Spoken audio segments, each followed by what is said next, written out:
Hello, hi my moments and magic family. সবাই কেমন আছেন? আই হোপ আপনারা সবাই ভালো আছেন। আজকে ক্যাপশনে দেখতেই পেয়েছেন আমরা বানাবো আচার গোশ। আচার গোশ রেসিপিটা আপনারা গরুর মাংস, মুরগির মাংস, খাসির মাংস যে কোনোটা দিয়ে বানাতে পারেন। আমি এখানে গরুর মাংস নিয়েছি। মুরগির মাংস বা খাসির মাংসের ক্ষেত্রে টুকটাক একটু চেঞ্জ হয়। আমি ওই চেঞ্জগুলো যতটা পারবো বলে দেব। এই যে আমি এখানে 1.25 কেজি গরুর মাংস নিয়েছি, যেটা আমি লবণ ভিনেগার মাখিয়ে কিছুক্ষণ রেখে ধুয়ে নিয়েছি।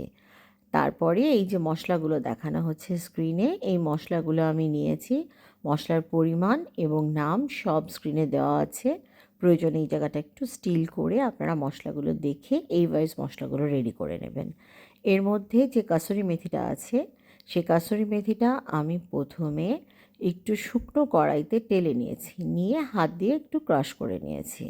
যে কারণে এখানে একটু কম মনে হচ্ছে, বাট এটা আছে 1 টেবিল স্পুনই। ঠিক আছে, তারপরে যেমন ধনের গুঁড়োও দিয়েছি, সাথে আবার আস্ত ধনেকে একটু ক্রাশ করেও দিয়েছি লাল মরিচের গুঁড়া, শুকনো মরিচের ফাঁকি, সাথে কাশ্মীরি মরিচও। কারণ এখানে কোনো হলুদ ব্যবহার হবে না এবং এই রান্নাটাতে কোনো পেঁয়াজেরও ব্যবহার নেই। সো পেঁয়াজের দাম যখন বাড়বে তখনও আপনি এই রান্নাটা করতে পারেন। ঠিক আছে, এখন আমরা মেন রান্নায় চলে যাই। কড়াইতে আমি 6 টেবিল স্পুন তেল দিয়েছি। তেলের পরিমাণ দেখে ভয় পাবেন না। এই রান্নাটা দাওয়াতের জন্যে বা স্পেশাল অকেশনের জন্য যেহেতু আমরা করব, তখন একটু তেল বেশি দিয়ে সুন্দর করে রান্না করাই যায়। এই জন্যে আমি তেলের মধ্যে এখন ধুয়ে পানি ছড়ানো মাংস যেটা রেখেছিলাম সেটা দিয়ে দিচ্ছি। দিয়ে মাংসটাকে আমরা কোনো ধরনের মশলা, লবণ কোনো কিছু ছাড়া ভাজবো ততক্ষণই যতক্ষণ এর গোলাপি রঙটা চলে না যায়। এই পর্যায়ে আমরা চুলার আঁচটা সবসময় হাই রাখবো, রেখে এটাকে আমরা ভেজে নেব ভালো করে। এই পর্যায়ে আমি একটু বলে রাখি, যদি আমি এখানে গরুর জায়গায় খাসির মাংস নিতাম, সেক্ষেত্রে আমার লবণ ভিনেগার দিয়ে ধোয়ার জায়গায় আমাকে করতে হতো সেটা হচ্ছে পানি দিয়ে তাতে অনেকটা পরিমাণ লবণ দিয়ে সেটাতে 1 ঘন্টার মতো খাসির মাংসটা ভিজিয়ে রাখতে হতো। আর মুরগির মাংসের ক্ষেত্রে লবণ ভিনেগার যে মাখিয়ে ধোয়ার আগে অন্ততপক্ষে 10 মিনিট রেখে দিয়ে তারপর ধুতে হতো। এই দুটো টিপস আপনারা খেয়াল রাখবেন। এখানে আমার মাংসটার এখন দেখেন কালারটা চলে গেছে। এখন আমরা এটাতে অ্যাড করব আদা বাটা আর রসুন বাটা। এখানে আমি 1 টেবিল চামচ পরিমাণ আদা বাটা এবং 1 টেবিল চামচ রসুন বাটা নিয়েছি। সমান সমান নিয়েছি, কারণ এটা গরুর মাংস। এটা যদি খাসির মাংস হতো তাহলে আমি আদাটা রসুনের ডাবল নিতাম। আবার এটা যদি মুরগির মাংস হতো তাহলে আমি রসুনটা আদার ডাবল নিতাম। কিন্তু গরুর মাংসের ক্ষেত্রে দুটো সমান হবে। এই ছোট ছোট ট্রিক্সগুলো আপনারা যদি মনে রাখেন, আপনাদের রান্নায় অনেক সুবিধা হবে এবং রান্না অনেক পারফেক্ট হবে। এখন আমি ভালো করে দেখতেই পাচ্ছেন আদা রসুনের পেস্টটাকে মাংসের সাথে মিশিয়ে নিচ্ছি। এখনও পর্যন্ত আমি কিন্তু কোনো লবণ অ্যাড করিনি। এবারে ওই যে আগে যে মশলাটা রেডি করে রেখেছিলাম ওইটা আমি নিয়ে আসবো। মশলা যেগুলো রাখা আছে একটা প্লেটে, ওটা আমি এর মধ্যে দিয়ে দেব। ওখানে লবণ আছে। সো এখন যখন কষানো শুরু হবে তখন মাংস বেশি পানি ছাড়া শুরু করবে। ঠিক আছে, সো হিট কমানো যাবে না। হাই হিটে আমরা এটাকে কষাতে থাকবো বেশ কিছুক্ষণ। কষিয়ে নিই কিছুক্ষণ, মানে ধরেন 5 থেকে 6 মিনিট ভালো করে কষাতে হবে। কষিয়ে নিয়ে যখন দেখবেন যে আপনার মাংসের সাথে মশলাটা পুরোপুরি মিশে গেছে এবং হালকা হালকা তেলও ওঠা শুরু হয়েছে এবং হালকা পানি, তখন আপনি এই আচারের মশলাগুলো দিয়ে দেবেন। এখানে আমি দিয়েছি জিরা, কালো জিরা, তার অর্ধেক পরিমাণে মেথি আর ডাবল পরিমাণ মৌরি বা মিষ্টি জিরা। সাথে আরও ব্যবহার করেছি এই যে কাশ্মীরি মরিচের শুকনো ভার্সনটা, মানে শুকনো মরিচ যেমন হয় সেরকম কাশ্মীরি মরিচের শুকনো মরিচ। এটা আমি গুলশান 1 নম্বর মার্কেট থেকে নিয়েছি, এটা এখন অ্যাভেলেবেল পাওয়া যায়। আপনারা এই মশলাগুলো দিয়ে দেবেন, এগুলো আচারের মশলা। এই মশলাগুলো দিয়ে এখন ভালো করে আমরা মাংসটাকে কষাবো। সো আমরা মশলাগুলো এখন দিয়ে কষানো শুরু করি। এই পর্যায়ে বলে রাখি, আপনাদের যদি আমার রেসিপিগুলো ভালো লাগে প্লিজ আমাকে সাপোর্ট করবেন, লাইক করবেন, কমেন্ট করবেন, বেশি বেশি শেয়ার করবেন আমার রেসিপিগুলো, এবং সবচেয়ে ইম্পর্ট্যান্ট সাবস্ক্রাইব করবেন। সাবস্ক্রাইব করে বেল আইকনটাও প্রেস করে রাখবেন, তাহলে আমার রেসিপি আসলে আপনাদের কাছে ওটা নোটিফিকেশন চলে যাবে। আই হোপ আপনারা রেসিপিগুলো এনজয় করছেন। So please subscribe. এরপরে এখানে আমরা এই যে মাংসটা ভালো করে মিশিয়ে নিয়েছি। এই সময় একটা অদ্ভুত সুন্দর গন্ধ আসতে থাকে যখন আচারের মশলাটা মাংসের সাথে ভালোভাবে মিশে যায়। গন্ধটা বলে বোঝানো সম্ভব না। এটুকু বলি, এই গন্ধে আমার ছোটো ছেলে ঘর থেকে চলে এসছে মা কী রাঁধছে সেটা দেখার জন্যে। সো বুঝতেই পারছেন গন্ধটা কতটা সুন্দর। আই উইশ আমি আপনাদেরকে গন্ধটা ফিল করাতে পারতাম, শোকাতে পারতাম, বাট ওটা তো পসিবল হচ্ছে না। এই জন্য আপনারা প্লিজ আচার মাংসের রেসিপিটা বাসায় ট্রাই করবেন এবং নিজেরাও এই সুন্দর গন্ধটা পাবেন, মজার ডিশটা আপনারা এনজয়ও করতে পারবেন। যাই হোক, অনেক কথা বলে ফেলেছি। এখন আমরা ঘন টক দইয়ের সাথে চিনি মিশিয়ে ভালো করে মিক্সড করে এটা আচারের মাংসে দিয়ে দিচ্ছি, কারণ মাংসের তেল উঠে এসছে। এই পর্যায়ে আমরা ঘন টক দইটা দেব। আপনার কাছে যদি টক দই ঘন না থেকে কোনো কারণে পাতলা হয়, তাহলে আপনি একটা পাতলা কাপড়ে দইটা হ্যাং করে দইয়ের পানিটা ঝরিয়ে নেবেন, নিয়ে তারপরে ওই দইটা দেবেন। বেশি পাতলা দই দেওয়া যাবে না, ঠিক আছে? এখন আমি এর সাথে আরও অ্যাড করব টমেটো পিউরি।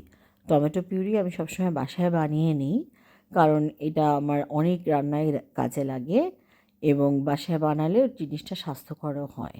সব সস তো আর বাইরেটা কিনতে হবে বা রান্নার জন্যে খুবই চটপটা সস হতে হবে এমন কোনো কথা নেই। তাই আমি বেসিক টমেটো পিউরিটা বানিয়ে বাসায় ফ্রিজে রেখে দিই, যেমন আমি বেরেস্তা বানিয়ে রাখি, এর আগে একবার বলেছিলাম।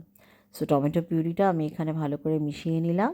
মেশানোর পর ওই টমেটো পিউরিরই বাটিতে 1 কাপ পরিমাণ পানি নিয়ে আমি ওটাকে দিয়ে দেব এই কড়াইতে। দিয়ে আমরা ঢাকনা লাগিয়ে একদম মিডিয়াম হিটে বা মিডিয়াম টু লোয়ের মাঝামাঝি রেখে সেদ্ধ করব মাংসটাকে। মিনিমাম আধা ঘন্টা আমার লেগেছিল। বাট আপনাদের আসলে আজকাল মাংসের বোঝা যায় না, কোনোটা খুব দেরি হয় সেদ্ধ হতে, কোনোটা তাড়াতাড়ি হয়ে যায়। সো প্লিজ আপনারা মাঝে মাঝে ঢাকনা খুলে একটু চেক করবেন যে আপনাদের মাংস সেদ্ধ হয়েছে কিনা, যাতে অত্যাধিক নরম না হয়ে যায়। ঠিক আছে? যখনই সেদ্ধ হবে তখনই আপনারা পরের প্রসেসটাতে চলে যাবেন। তো চলুন আপনাদেরকে আমি এখন বলি পরের আর প্রসেস কী আছে। পরের প্রসেস শুনে মনে করেন না এটা অনেক কিছু, এটা তেমন কোনো ঝামেলার কিছু না। আমরা জাস্ট এই যে যখন তেল উঠে আসছে তখন এর মধ্যে মাংস সিদ্ধ হয়ে গেলে আরও কিছু জিনিস আচারের অ্যাড করব।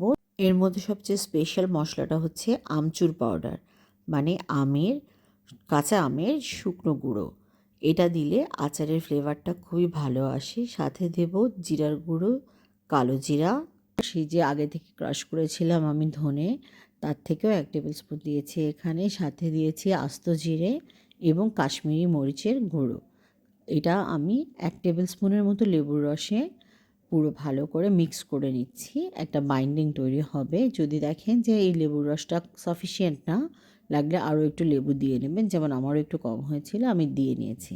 আর এই যে কাশ্মীরি মরিচটা দিয়েছি, এর জায়গায় কিন্তু লাল অন্য কোনো মরিচ ব্যবহার করবেন না। এটা আমি কালারের জন্য দিয়েছি, আর কাশ্মীরি মরিচের ভিতরে ফ্লেভারটাও বাড়ানোর জন্য দিয়েছি।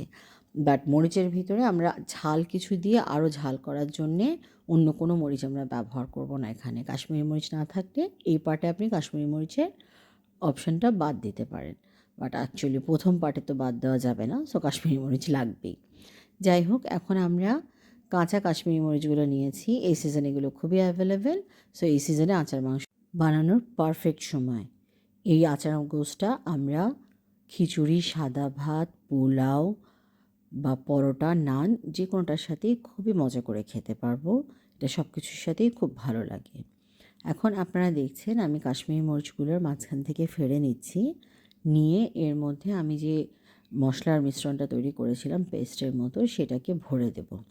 ভরে এই যে মরিচগুলোকে আমি 15 মিনিটসের মতো রেখে দেব, যাতে এর ভিতরে এই মশলাটা গিয়ে একটু ম্যারিনেটের মতো হয়। ঠিক আছে? এই 15 মিনিট রাখার পরে ওদিকে আমার যে মাংসটা সিদ্ধ হচ্ছিল, এই টাইমের মধ্যেই আমি এই কাজটা করে নেব, যাতে এক্সট্রা টাইম না লাগে। ভিডিওর কারণে আমি আপনাদেরকে পরে দেখাচ্ছি, বাট আমি বেসিক্যালি ওর মাঝখানে এটা রেডি করে রেখেছি।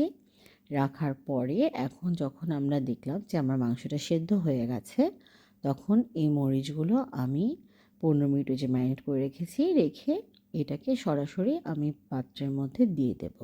আমার কড়াইতে মরিচগুলো দিয়ে আর ভালো করে উপর নিচ করে নেড়ে, খুব বেশি ঘাটাঘাটির দরকার নেই, হালকা করে মিশিয়ে নেব মাংসের সাথে, একটু খুন্তি দিয়ে নেড়ে তারপরে এটাকে ঢাকা দিয়ে আবার আমরা এটাকে কিছুক্ষণ দমে রাখবো। দমে রাখলে এই মরিচের ফ্লেভারটা, গন্ধটা পুরোপুরি আমাদের এই যে মাংস তার সাথে মিশিয়ে একটা অদ্ভুত মজার একটা ডিশ তৈরি হয়ে যাবে। সো আপনারা এই যে এভাবে করে দেখছেন, এই অবস্থায় দমে রেখে জিনিসটা 15 মিনিটের মতো রাখবেন, তারপরে নামিয়ে ডিশ আউট করবেন, করে পরিবেশন করবেন। এটা দেখতে যেমন সুন্দর হয়, খেতেও সেরকম মজা হয়। সো কেউ আপনার প্রশংসা করবে না এমন হবে না। আমি যতবারই যার জন্যই বানিয়েছি, সে যে গ্রুপেরই হোক, এজ গ্রুপের তার সবারই এটা পছন্দ হয়েছে, বাচ্চা হোক, বয়স্ক হোক আর ইয়াংরা।